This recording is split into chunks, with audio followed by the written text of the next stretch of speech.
Welcome, and thank you for downloading this week Take Aim Outdoors, the Bow Hunters Podcast. Whitetail hunting stories, tips, and gears from across country. And now, here is your host, Brandon Hammonds.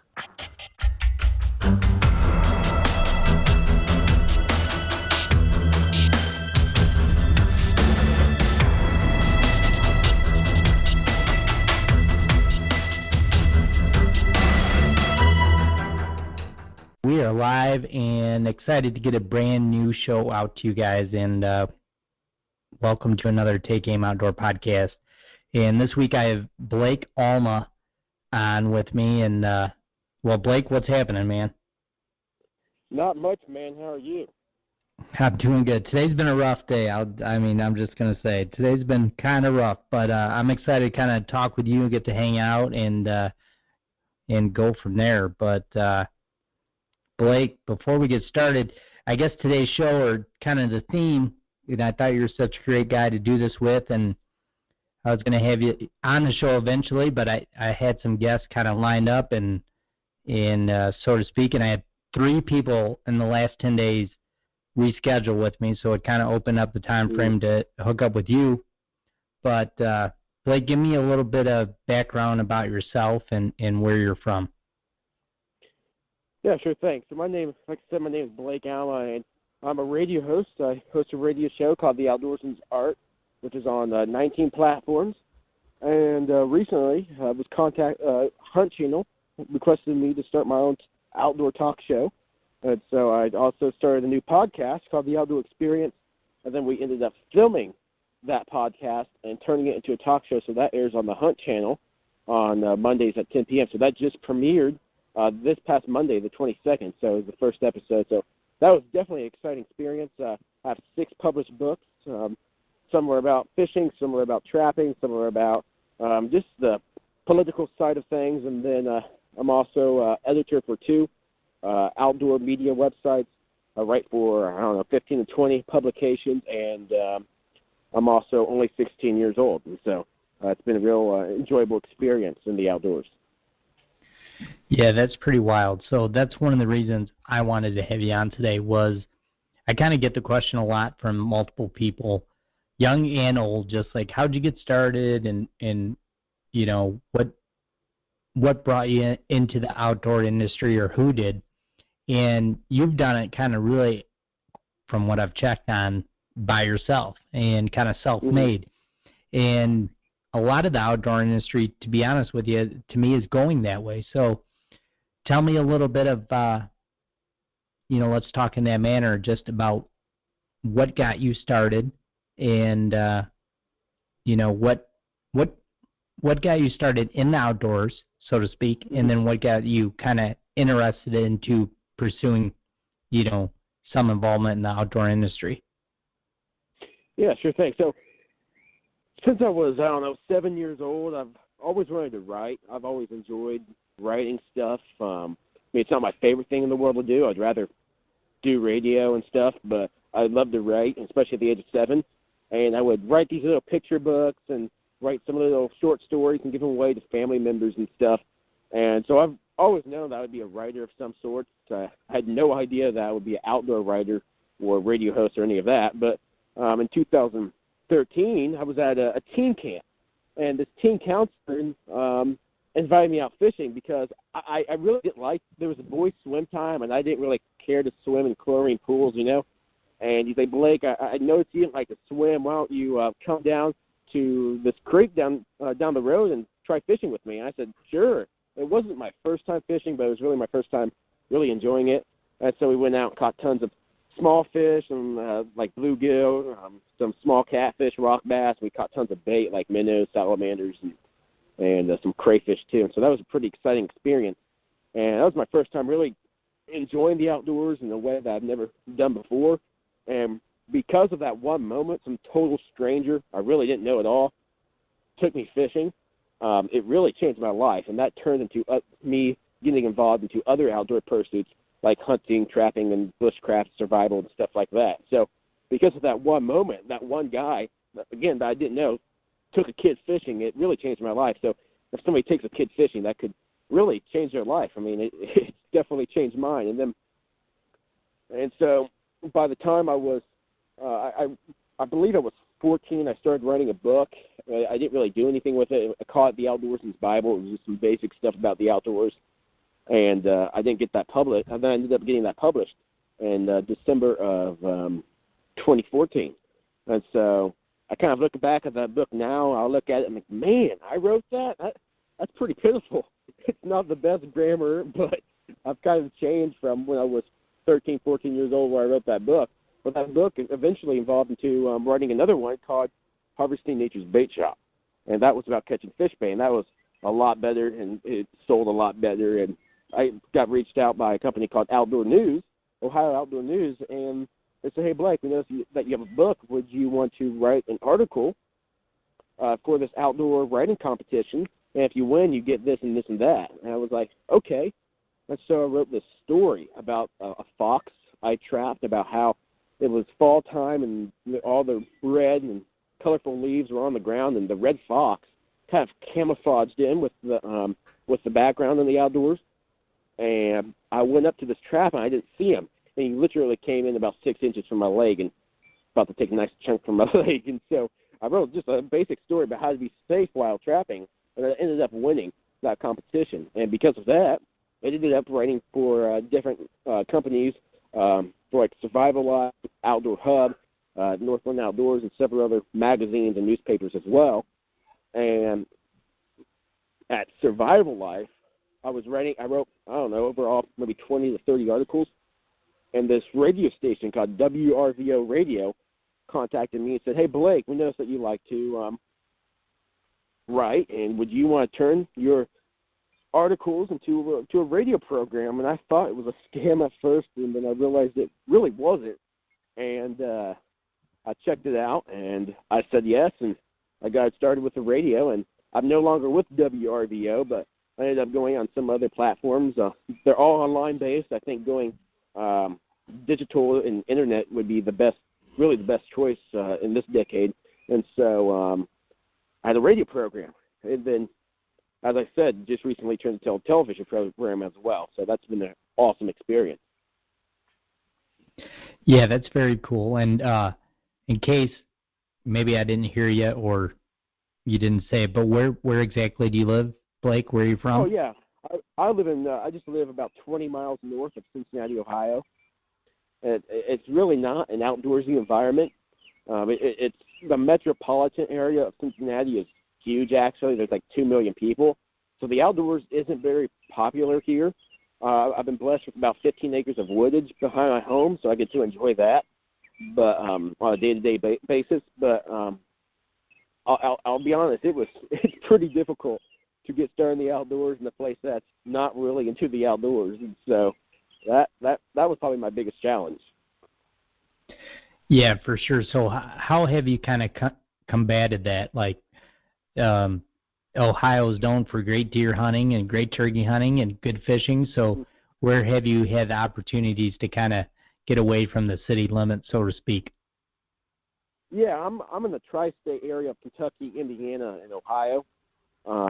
Like I said, just 20 miles north of Cincinnati, so about, 30 miles east of Indiana or so, and I'll go over to Indiana. I have a bunch of buddies over there that will take me hunting, turkey hunting. And then as far as fishing goes, just fishing in just the greater Cincinnati area is pretty stinky. I've fished in Florida and several dozens of times, and me and my dad have pulled out some really nice bass. I mean, they're not massive, but I would say the average is about 3 to 5 pounds. Here in Ohio, at least where I fish at here in Ohio, it's terrible. I don't think I've ever caught a bass more than 2 pounds here in Cincinnati. I just haven't had much success with that, but it's pretty decent for carp and catfish here, and so I'll go out and fish for carp a lot. I'll pull out a lot of carp.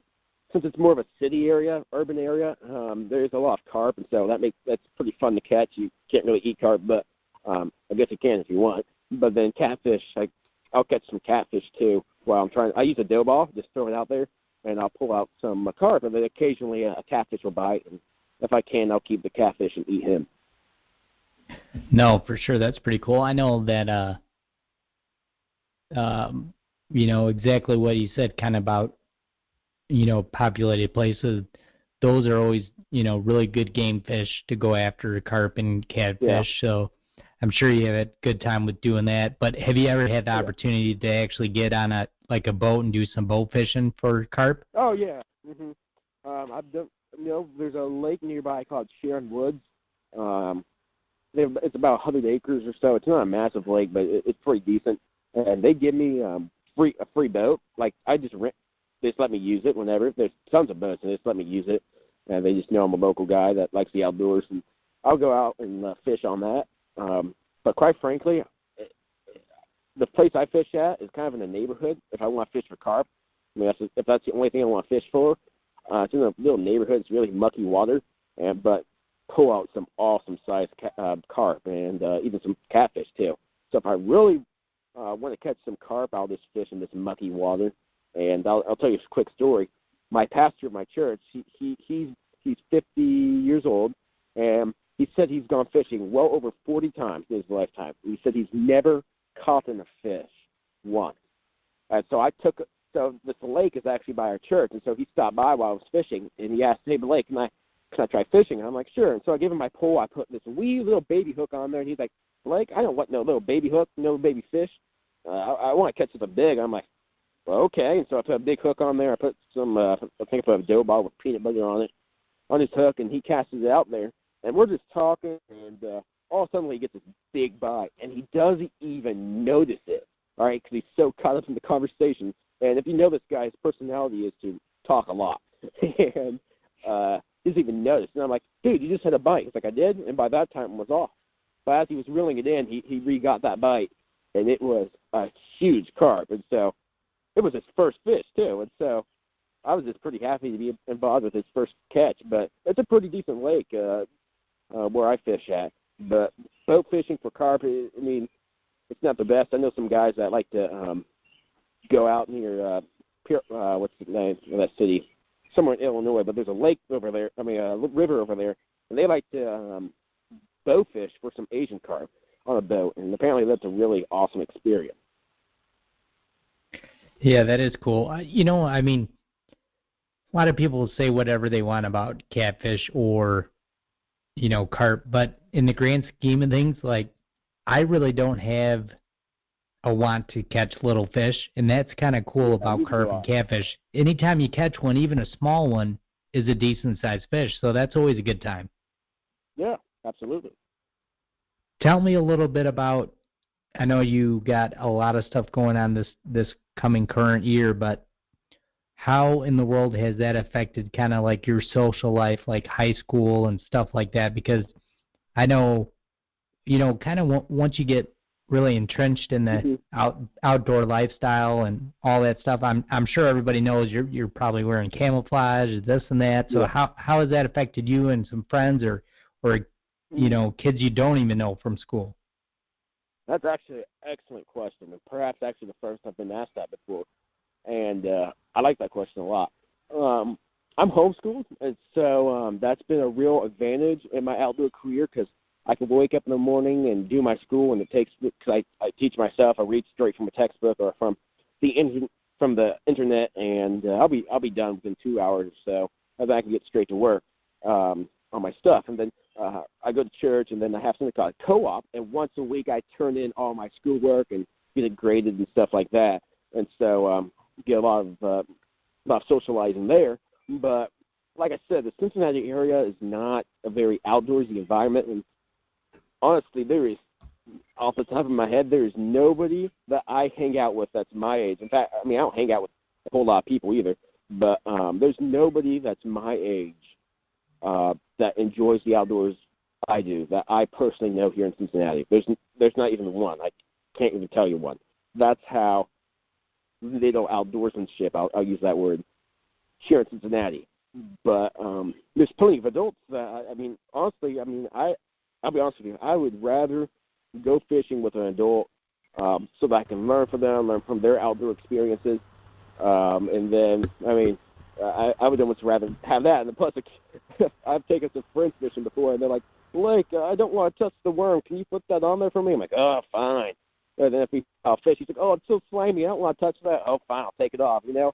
And so that's not the most enjoyable thing in the world, but it's still a fun experience to take somebody else fishing, but it's just not a popular thing in Ohio. So as far as my friends enjoying the outdoors, it's pretty – they don't really want to do much, but I do hang out with a lot of older folks and some people that who work full-time jobs and don't get out much. I love taking them fishing and giving them that outdoor experience. But, yeah, it's just not that many people here in Ohio that really enjoy the outdoors the way I do. Right. No, understandable. For a long time, me as a kid or a younger person, I didn't have any friends at all that hunted or fished, and I always did. And, but eventually, which is kind of nice, you're going to actually want to meet somebody your own age and kind of have that hunting partner to do stuff with or that fishing partner to do stuff with, which I hope you get because you're still so young that, a lot of probably the older people that you're hanging out with, their lives are going to get busier and busier and schedules conflict and whatever, but it'd be a great opportunity for you to pass along the outdoors to somebody in your generation, which I hope you get to do at some point. Yeah, absolutely. And I mean, I have a lot of, really, there's not even a lot of people my age that are trying to get into the outdoor industry. There's a handful of them, and most of them actually work with me. Andy Hicks, he's a co-host on my radio program. He's 18, and he's going to guide school and stuff, and so he's really into the outdoors. He's probably one of my best buds in the outdoors. And then Owlie Armstrong, she's a 19-year-old TV show host on Sportsman Channel. She's also a co-host on my new TV show.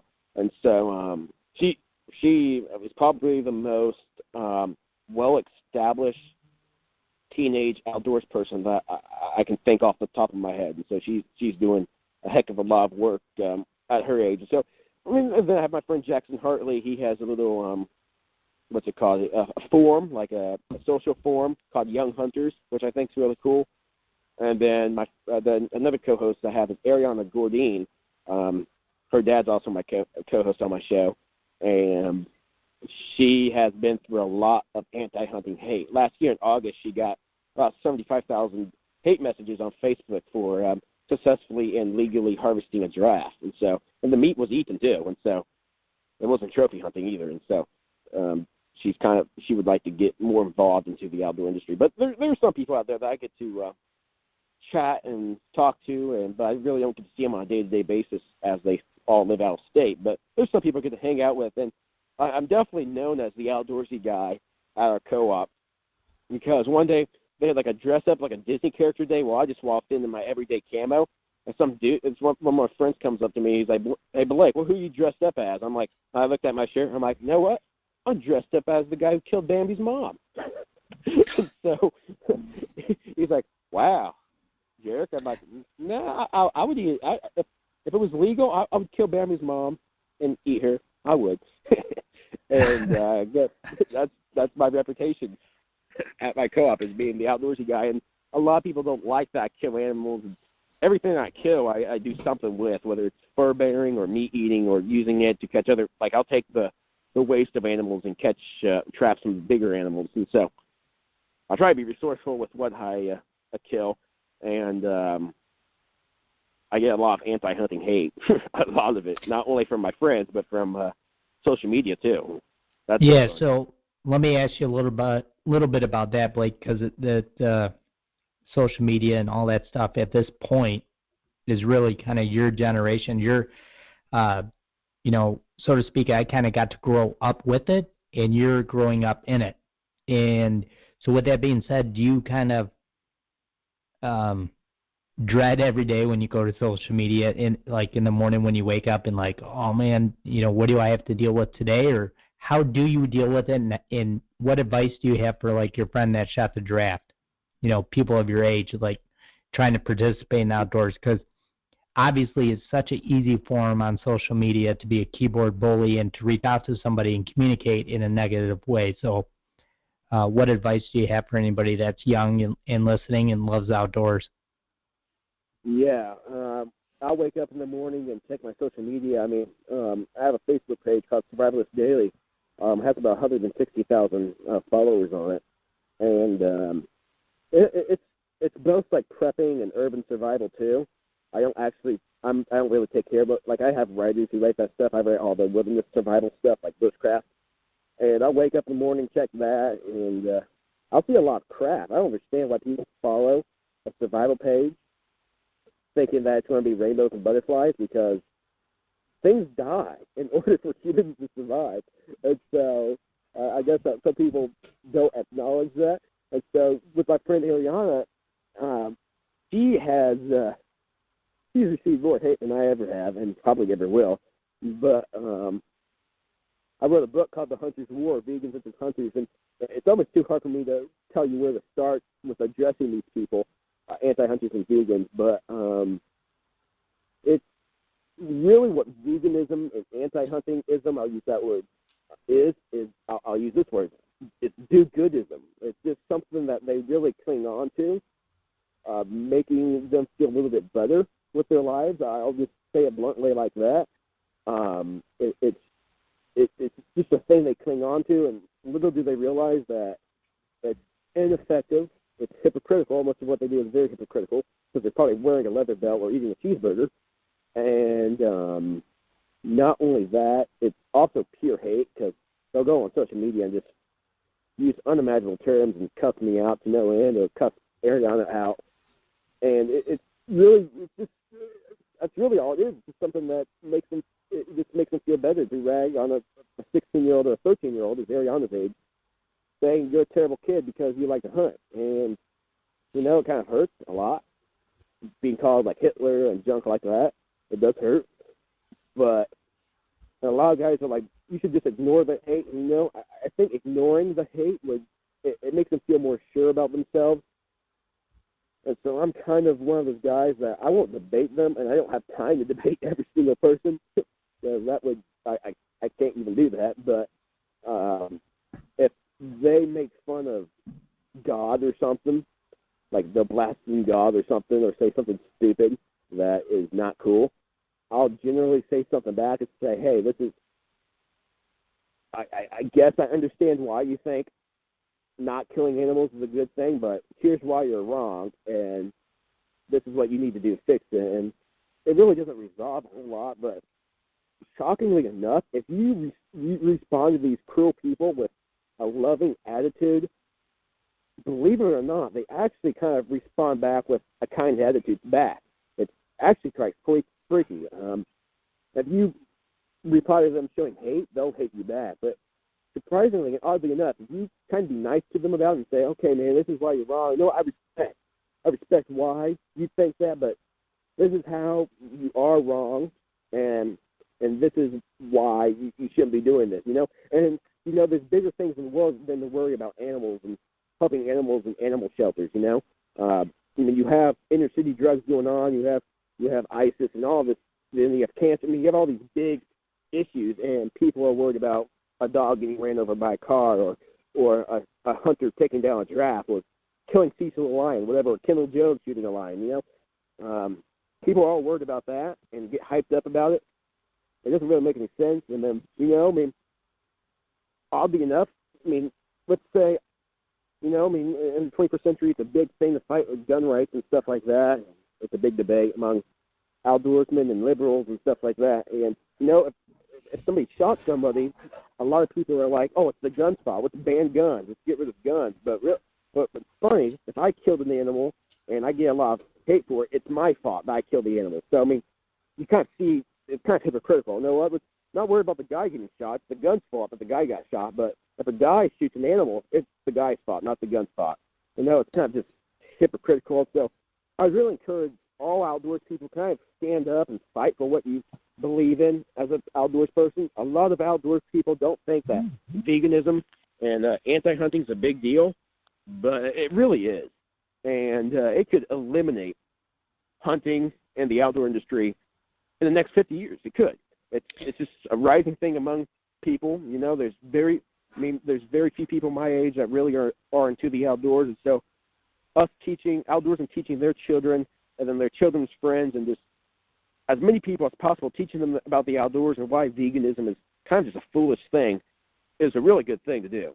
And so even though Ted Nugent says some things I don't like his potty mouth, he really does fight for our rights as outdoors, and I admire that. And so I encourage you to fight in a loving, kind way to fight for our hunting rights and the right to bear arms. And it's a big issue in the 21st century, and we just have to learn to fight it and fight the hunter's war. That's why I call it that. It's really the hunter's war. So in 50 years, where's hunting going to be? And so if we don't do stuff now, nothing's going to ever happen. And then a lot of people, Blake, I don't want to start a fight with somebody. Well, the fight's already started, all right? And so now we have to win the fight, because if we don't fight the fight, we're not going to win the fight. And so we have to fight the fight to win the fight. And so we as outdoors people, we've got to acknowledge that and kind of just fight for our rights as outdoors people. Yeah, we do. And, I think part of it is being educated on kind of what you just said. The vegans and gun people, anti-gun people, I should say, to me are two different problems. Majority of the time, even though a vegan may approach you and say something in a demeaning manner, once you say, listen, you're telling me this while you're wearing a $1,200 Prada pumps and a Gucci belt, or, for a guy or whatever, and eating a cheeseburger. It's a uneducated and disconnect. A lot of vegans just act like it's religion to eat this way. And what they don't get is the pesticides and those combines that are picking lettuce and the tomatoes and the potatoes. They're killing stuff. They're killing stuff every day. So a lot of it is education, and for whatever reason, after the initial ice is broken, vegans seem to be a little more warmer. The anti-gun people, totally different problem, and you better have your ducks in a row if you're going to represent the outdoor community talking about the gun issue. But it's nice to hear that you do respond, and you're responding in a manner that shows the outdoor industry, outdoor lifestyle. I hate to keep saying industry, but the outdoor lifestyle in a very positive manner, because you have to, because just like you said, the hunting and the outdoors may not be here in 50 years, but you know what? The vegans may not be here in 50 years either. The doctors and nutritionists, they all say we have to have protein and blah, blah, blah. So you never know. But in the meantime, at least we can educate people and try to show it in a positive manner, Yes. But I really do believe that the best route to take is, it's two different problems, and we have to address each one of those separately. You know what I mean? Yeah, absolutely. I would say the root problem why veganism and anti-hunting exists today, I believe it's a disconnection with nature, and my generation... Nature and your food. It's a disconnection with your food. Yeah, definitely. And I would say the only connection with nature that my generation really has is television.